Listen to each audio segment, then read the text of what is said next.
What's up, you guys? Welcome back again to your HeroClix headquarters. Today, we've got this awesome new brick of the upcoming HeroClix set, Smash and Destroy. Now for this set, I'm expecting some Hulks, some Thors. We got Abomination, we got the Destroyer armor. So just a lot of things that just wreck stuff. We did just get a really good Juggernaut, but I think there's going to be another Juggernaut in this set too that would make sense. So lots of cool stuff, and also we're going to get some new terrain pieces from what I can tell. So huge thanks to WizKids for sending me this early to unbox for you guys. Without further ado, let's smash this unboxing. Boom! Alright, so artwork on this looks pretty neat. Like I said, we got Hulk smashing through walls here and stuff. I like the warning symbol there saying what's in the pack. That's kind of funny. But of course, we also have this legacy card on top, so let's rip this off. Alright, and we will save this to look at towards the end. But yeah, without further ado, let's get rid of this plastic. Smash! Alright, now we've got that plastic off. Let's start tearing into these boosters one at a time. And let's start with this left side over here. Alright, booster number 1. I'm pretty excited because I don't really have any idea what to think could be in this set, honestly. It could be anything. Wow, right off the bat we got some bubble wrap. It looks like, I think his name is Zax. Right? Yeah, Zax. Just an uncommon, but a giant sculpt on that guy. And looks like we've got... Oh my goodness. Booster number 1, we already pulled the Chase. Chase Freya leaning on the sword like that. What in the world? Wow. Alright, right out the gate, getting some good stuff. We got a Hawkeye, Damage Control Worker, and D-Cell. Okay, well, we already have our Chase. That's good. But we're going to have to wait till the end to see what she does. If you guys haven't seen my unboxings before, I like to open everything up first and then take a look at all the cool stuff at the end. So let's rip into booster number 2 here. See if we can keep it going. Oh my goodness. Yeah, we got some terrain here in its own package. And we got Hulk, just a common Hulk. We've got a common Captain America. It looks like a super rare Arrow. That's really cool. She looks awesome. I'm not familiar with her, but she looks really cool. We also have a Valkyrior and let's see, a Toad. Oh snap, we got a Toad. All right. I did not expect to see Toad, but yeah, that was, like I said, we got some terrain pieces also, so that is a pretty epic booster right there. Moving right along, we have Arcade, another Hawkeye. I think that's Thor's dog. Looks like we've got Brune, looks like her name is, Taskmaster. We got another piece of terrain here, some blocking terrain. So we'll take a look at some of this terrain later as well. And yeah, pretty cool stuff so far. All right, looks like we've got another Arcade, but this one's unique. So this is a different Arcade. We didn't pull a unique Arcade before. This one's unique. We've got a Scarlet Witch. Okay. Oh, we got another regular Arcade. We've got a Kraven and Lenny Ballinger. Very interesting. So that's like a common Arcade and a rare Arcade. Okay. Very cool. Lots of weird stuff here for sure. But let's rip it open some more and keep going. Okay, we got another common Hulk there. We got an Ant-Man. We've got Quicksilver. Ooh, we got a super rare Titania. Nice. And then a Black Ant as well to go with the Ant-Man. All right, not bad. We got 2 super rares and a Chase already. And a lot of terrain pieces. Okay, we got another Valkyrior. We got another Damage Control Worker, Los Diablos Officer, Steve Rogers, just a regular old Steve Rogers there, and a Bulldozer rare. Not too shabby there.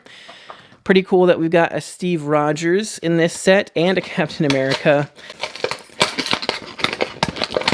All right. Ooh, we got some bubble wrap. I wonder what that could be. Looks like another Zaz. And it looks like we've got, who is this? Debris.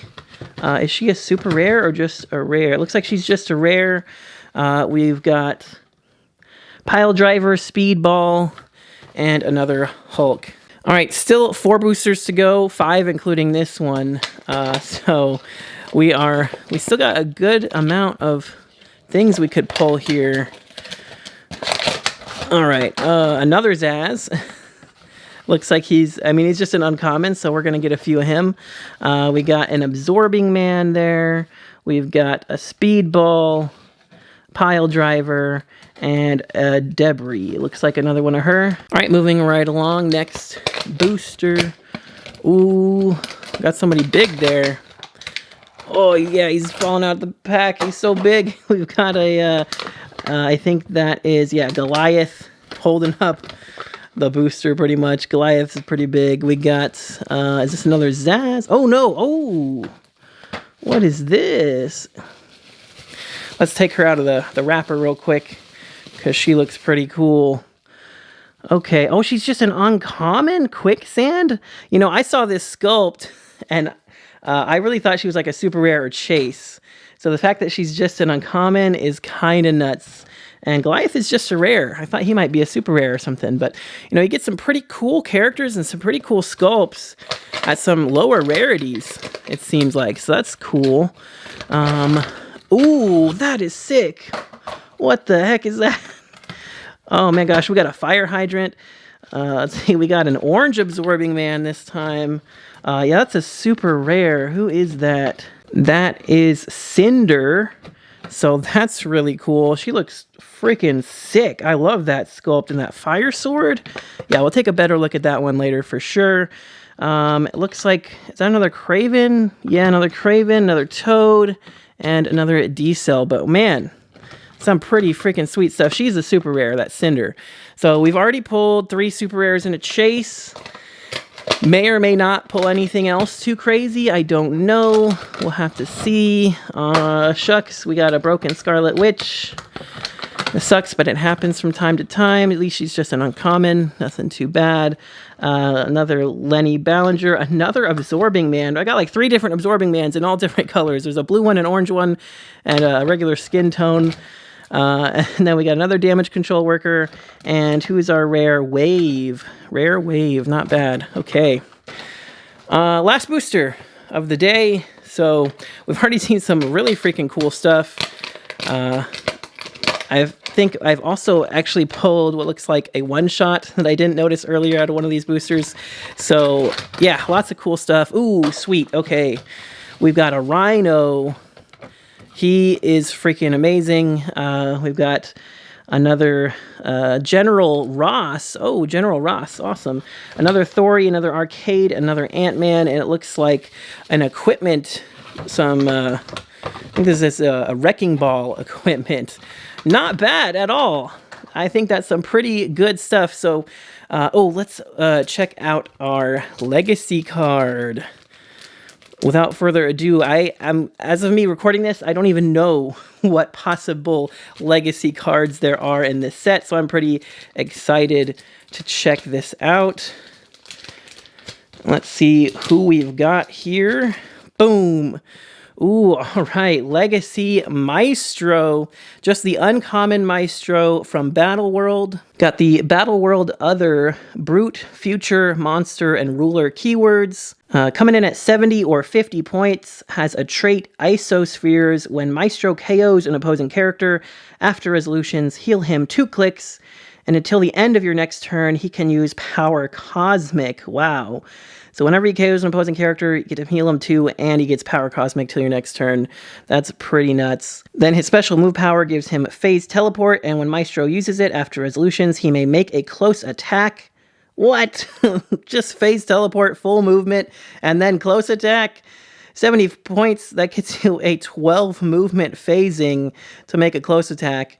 Now, just making a close attack, I do not think would get you, you need a close action to be able to hit with terrain or something. Same for Quake, so you're not going to be able to use any of his attack powers there. But I mean, he's got a 4 damage either way, 11 attack, 4 damage, so he's going to be hitting pretty freaking hard. Just moving and getting that free attack is nice.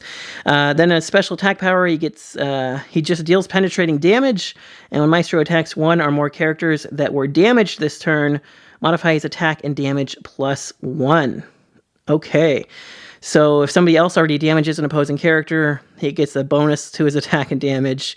If he gets flurry later and he damages somebody, the second attack will be more attack and damage, which is good because he has that special attack power when he has flurry on the back half there. So that's pretty nasty. Yeah, I like that. That is a pretty solid legacy card. 8 clicks of health, 19 invincible top dial for 70 points. That is, pretty freaking great, especially with the Power Cosmic and everything that he's going to be getting. Yeah, that is a solid legacy card for an uncommon character for sure. I think I still have one of these Maestros sitting around, so I'm going to have to dig him out. But I'm going to clean this up and we'll take a look at all the other cool stuff. All right, guys, so I just cleaned up all that, and I have the cool stuff here that we pulled. So I think it's very interesting that I got like 3 random pieces of terrain that I'll do some interesting things. We got a piece of equipment, and we got 2 one-shot cards. I do want to point out, though, I actually pulled both of these in the same booster. So I don't know if they're going to be randomly spread out, or if these are the only 2, and they're just always going to come together, or how that works. But I did pull both of these at once, and actually now I see they're number 2 and 3, so I'm guessing there's at least one more at number 1. But anyway, the insurance policy one-shot gives you the effect that when a friendly terrain marker is destroyed, if it had a point value greater than 0, after resolutions you may remove up to 3 action tokens from among friendly characters. So that is pretty neat. It just says if a friendly terrain marker is destroyed. So, you could be the one to destroy it yourself. I think that's pretty cool. Even if you use it in a terrain action to hit somebody with. 5 points for this, 5 points maybe for a piece of terrain, like one of these, and you can remove 3 action tokens. I think that's pretty cool. That could really turn the tide of a fight. And then you have this one shot, Heimdall's Sight. At the beginning of your turn, you may choose a friendly character with the Asgardian keyword. If you do this turn, that character has a minimum range of 8. That's pretty awesome as well, especially with a lot of Thors, having like hypersonic and stuff, making the minimum range 8. Is going to be pretty nasty for sure, especially with our Chase Freya, which we'll take a look at here in a moment. So some pretty good one-shots there, but let's take a look at the Wrecking Ball equipment real fast. Again, this just kind of was randomly in a booster. It didn't come with anybody as far as I could tell. I don't think this came with even an Absorbing Man or anything. It was just randomly in a booster. But anyway, 5 points, Giant Reach 2, improved targeting, destroys blocking, but only for close attacks. So for your Giant Reach attacks, not bad for 5 points, and give somebody a little extra reach. They can punch through walls. Why not? That is pretty cool. Put it on a Absorbing Man for free. There's a lot of good Absorbing Mans in this set, obviously. Let's take a look at this Piranha Tank. It's a water terrain, and it's a trap. And the trap terrain will work with Arcade. Now, I didn't pull out any of the commons, uncommons, or rares. However, if I find out that I pulled a random common, uncommon, or rare that we haven't seen yet as of me posting this video, this should go live on the 19th, I will go ahead and share that on my Facebook page so you can check it out there. So make sure to pay attention to that just in case. I may or may not. I don't know. We'll see what I pull. But yeah, Arcade, there's a rare Arcade that can make terrain, trap terrain specifically. So this is one of them. And it's 5 points and just has this effect that at the beginning of your turn, roll a d6, divide damage equal to half the result among all opposing characters within Piranha Tank squares. When opposing character destroys Piranha Tank, after resolutions, generate a Piranha Bystander adjacent to them. And the Piranha Bystander right here just has sidestep, swim ability, 10 attack blades, 18, and tiny size. So yeah, not too bad. And you just have some debris there on the back. But yeah, just a cool little Piranha if they take the time to smash the tank. And otherwise, they're going to try to have to stay out of it because they're going to be getting bit up by piranhas every turn. So that's pretty funny. And then you've got what I also think is a pretty hilarious terrain here, Dumpster Fire. I mean, it's an actual flaming dumpster. Characters within 3 squares modify their attack -1. It doesn't look like this has a point value, so that is just a free piece of blocking terrain you can just throw on the map. 4 damage to destroy it is pretty great. And yeah, I mean, why not just give a big area of effect for -1 attack? Could really slow down your opponent. I guess just be careful that doesn't come back to bite you in case you need to make an attack within it, because it is just characters. It's all characters within 3 squares of it will get that -1 attack. So it does affect you. And you know, with effect terrain, you could pick it up and hold it, and you could just have somebody with super strength walk around with this thing and just be a -1 attack to everybody within 3 of them. I think that is also pretty neat. But anyway, then we also got this fire hydrant terrain, 0 points. Also, no point value for this one. Normally, anybody can pick up or hold a regular object. You don't need super strength. However, this one is immobile, so unfortunately you can't pick it up. But it does say that characters in this square can use Force Blast, and when they knock back, a character generate water terrain in each square that character occupied when getting knocked back. So yeah, I think that's a really fun one. You kind of just have to place it right wherever you think you're going to be making most of your attacks from. But that extra Force Blast, you know, that knockback is nice. And if you play some, you know, swim characters, you might be able to get some free water terrain out there on the map. So that is pretty awesome as well. All right, but that is it for all of the neat terrain and one-shots and everything that we pulled. Let's take a look at these awesome figures right here. Starting us off, we have Aero. She has the team player team ability, so, you know, she's wild card. She can copy any other team ability on your team. You got Agents of Atlas, Mystical, Scientist, and Spy keywords. Not too bad. Mystical, Scientist, those are always going to be good. You have a trait, which gives her Force Blast, and Force Blast as free, but only to target a character that was targeted by Perplex this turn. And when Aero uses Force Blast, she may choose the direction of the knockback, so that's really cool. She's got 5 range, double target, flight, improved movement characters. You got 7 movement sidestep, 11 attack TK, some 18 super senses, only 45 points.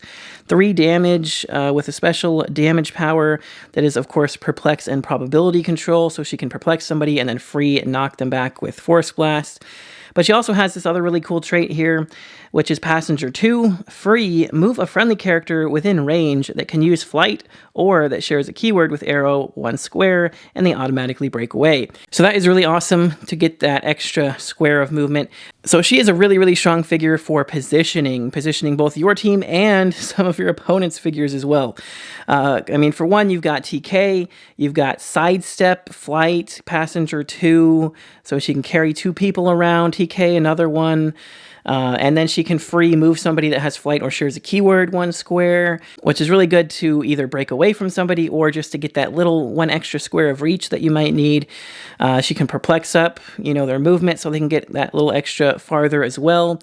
Or she can save her perplex to perplex down the defense of an opposing character and, you know, free Force Blast them, you know, to pull them back towards your team or knock them into a wall somewhere, off a ledge even. So there's a lot of really cool things that she can do. I think she looks like a really, really fun figure. Like I said when I pulled her, I'm not too familiar with the character, but this is one of those awesome moments in HeroClix where you pull a figure, you're like, wow, I don't even know who this is. But, I mean, she looks freaking awesome. Her suit is really cool. And her play style really is speaking to me. I really love, you know, lots of maneuverability on my teams when I can get it. So she's going to be really useful. And I can't wait to try her out on teams. And it just makes me want to go find out who this character is and, you know, maybe look into that. So really, really awesome figure. I like her a lot. Up next here we have Titania. She has the Masters of Evil team ability. Alpha Flight, Femizons, Illuminati, Latveria, Masters of Evil, and Brute keywords. So Brute keyword is pretty great. That can get you the +1 longsword for free. So of course that's useful since she is a close combat fighter. She has traded super strength, and friendly characters with the Brute keyword take a maximum of 1 damage from opposing characters that can use super strength or close combat expert, which is really good when you consider the fact that you know, there's a lot of characters right now, especially with this set, that can use super strength and close combat expert, especially with all of the equipment that grant close combat expert. I mean, I believe the +1 longsword also grants close combat expert, and you got Bucky's arm, which is like on so many teams. And besides that, you even have Stormbreaker that can grant close combat expert. So there's just close combat expert all over the place right now. So if you put her on a Brute team, I think pretty good odds, unless you randomly run into a really range heavy team, that they're going to be able to tank a lot of hits from that would normally do a lot of damage, you know, with the close combat expert and the super strength.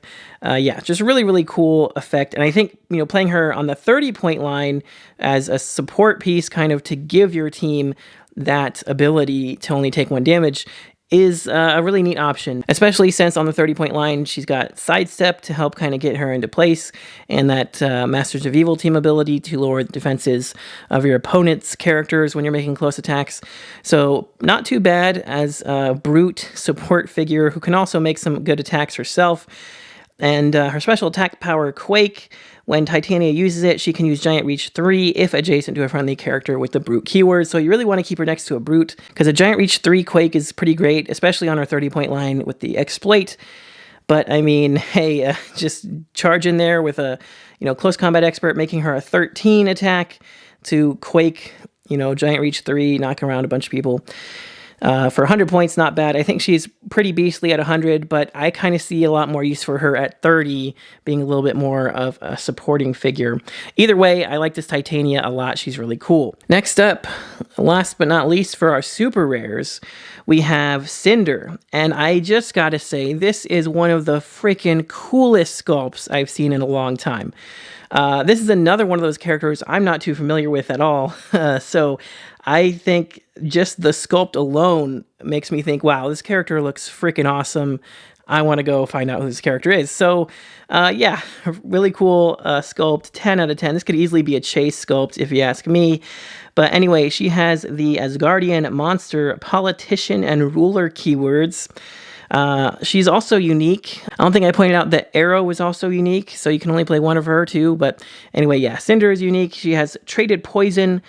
When Cinder uses it, characters occupying or adjacent to Enly fire markers are considered adjacent to her, and Cinder deals penetrating damage. Now, she just deals penetrating damage. That means from everything, including her poison. So I think the main thing with her is you kind of just want to sit her back and have somebody else, like somebody from the Wheels of Vengeance sets. There's a bunch of them that make Fire Train. You could just have one of them run out there, make a bunch of Fire Train, and then she could just poison everybody, penetrating poison from across the map. And I think that right there is specifically why she's unique. Otherwise, you could just sit 4 of her in the back, you know, in your starting area, have somebody run out there, put out some Fire Train, and then just penetrating poison times 4 on your opponent's whole team. Yeah, that would be a little bit problematic for sure. So definitely why she's unique there. Her other trait, when Cinder takes damage after resolutions, deal 1 damage to all opposing characters within 2 squares. So it's kind of like Mystics, but it doesn't matter who hit her. It matters who's next to her when she takes damage, or within 2 squares of her, I should say. And don't forget, that is also going to be penetrating, because all damage she deals is penetrating. Coming in at 80 or 55 points, charge, 11 attack, 18 impervious, 4 damage with leadership and giant size. Pretty cool. At 55, you know, you still get that charge and invulnerability. You know, nothing too crazy there on the stats, but taking a look at the back of her card, her special attack power gives her Blades, Claws, Fangs, and when she uses it after resolutions, generate up to 4 fire smoke terrain markers in or adjacent to a hit target square. At the beginning of your next turn, even if this is lost, deal 1 damage to each character occupying those markers, then remove those markers. So the only thing I don't like about the fire markers is the fact that they are going to be removed at the beginning of your next turn, so she couldn't like charge up there, hit somebody, put a bunch of fire down, and immediately poison, because she's been moved her place, most likely. Now if she is just sitting there and she uses Giant Reach to hit somebody, then yeah, she could immediately poison through the fire markers that she just put. But yeah, it's going to take a little bit of setup first. You're going to have to kind of get her into position to start attacking. But otherwise, I mean, if you play her with another character that can make Fire Train, I think she's going to be a beast for sure. She is a literal demon from the looks of it. So definitely want to play her with some of those, you know, Ghost Riders that can make fire just all over the place. Because penetrating poison is nothing to laugh at. That is a deadly thing. Oh, I also think I forgot to mention she is Power Cosmic. So yeah, she's got, you know, Protected Outwit for her whole dial, and, you know, being giant size, you're going to already have willpower on a 3 through 6 anyway. So yeah, it makes her pretty nasty, even nastier. She's awesome. 10 out of 10 figure for the sculpt alone, in my opinion. But some really cool effects. Anyway, let's move on to our chase finally. The first figure we pulled in the unboxing, I could not believe it. We pulled a chase right off the bat. It kind of takes a little bit of the drama and suspense out of it, but hey, at least we know that we had a chase. So Freya here, coming in at 50 points.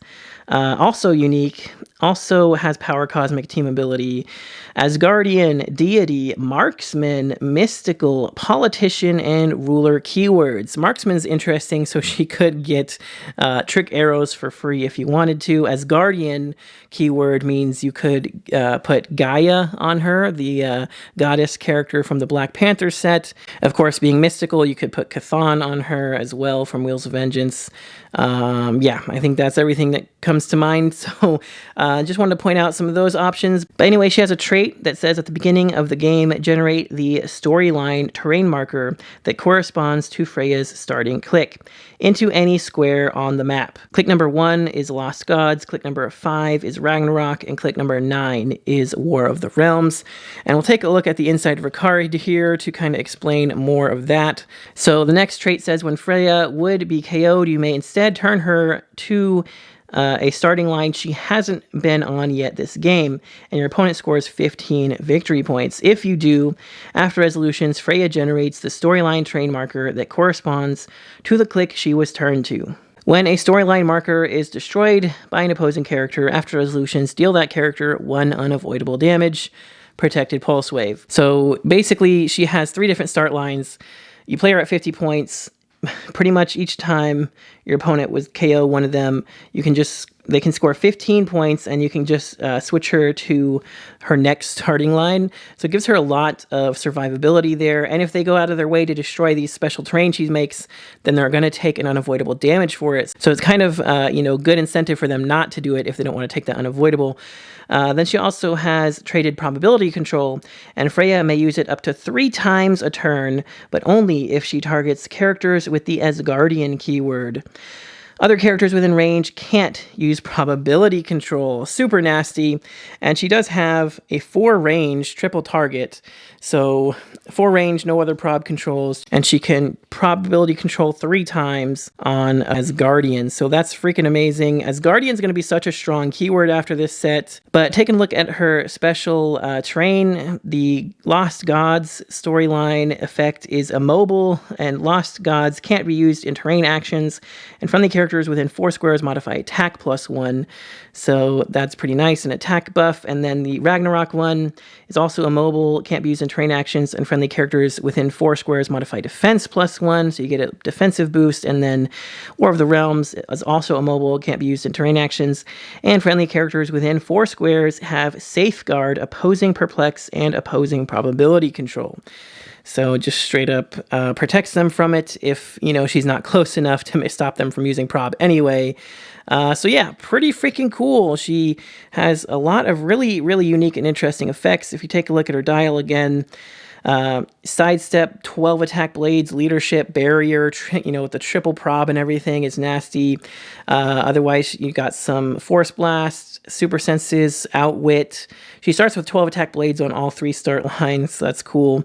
And then on her last one, you got charge, invuln, and some perplex. So she's rocking a ton of support powers. Yeah, she's going to be a very, very powerful character for any Asgardian teams going forward. And like I said, if there's any other common or uncommon or rare figures I pulled that haven't been revealed yet, I will make sure to share them out on Facebook after this video goes live at some point. So I'll make sure to look out for that. But anyway, that's about it. What do you guys think of this set? I think this is pretty cool. I will admit it's not exactly what I was expecting. I was expecting more Hulk stuff. Seems kind of like a little bit like a Thor set disguised as a Hulk set, just a little bit. But still, nonetheless, some really, really cool and interesting stuff here. I really like getting terrain randomly in boosters. Of course, with the equipment and the one-shots and everything, it feels like it adds a little bit more to everything. Some pretty awesome figures. Let me know what you guys think about them in the comments below. Huge thanks again to WizKids for sending me this early to unbox for you guys. Pre-releases should be starting up like next week, and this set should be dropping on the 30th, so make sure to check it out. If you guys enjoyed the video, don't forget to smash that like button and click that subscribe button so you don't miss any future videos. And if you'd like to help support the channel even more, you can check the links in the description for the Patreon, where you can see your name here in the credits with all these other amazing people. And for as little as $1 a month, you get entered into my monthly giveaways. So make sure to check that out if that interests you. Thanks again so much for watching. Till next time, this has been HeroClix Headquarters, signing off.